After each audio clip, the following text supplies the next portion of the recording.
bakal kasi po sa nila patuhon yun. Sa puso ko ikaw ang pag-asa,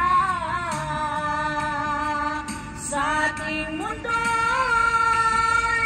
may gagabay sa'yo.